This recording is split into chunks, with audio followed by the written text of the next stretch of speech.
nao azafady ray aman-dreny tandrivy sy tompony teny nareo zoko sy andray mahavilanitra taniketsany ty firenena sitraka ento matory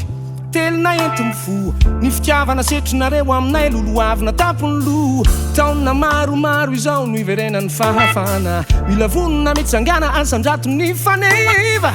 fanavaozana firaisankina sy fity kolotsaina meva Andao Hitsangana Andao hiavana ifampitantana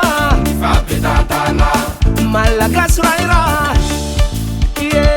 Andao Hitsangana Andao hiavana ifampitantana Malagasy raira zananao fitiavana panao lanitra sy ny tany efa nyteny tamitsika izy anjakao ny zavaboary tomboko amiko ny fiovane olombaovao tsy vitako samirery fa vitako zosianao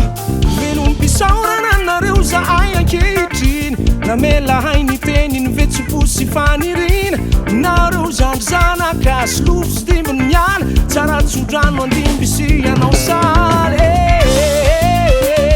Andao Hitsangana Andao hiavana ifampitantana fasamitana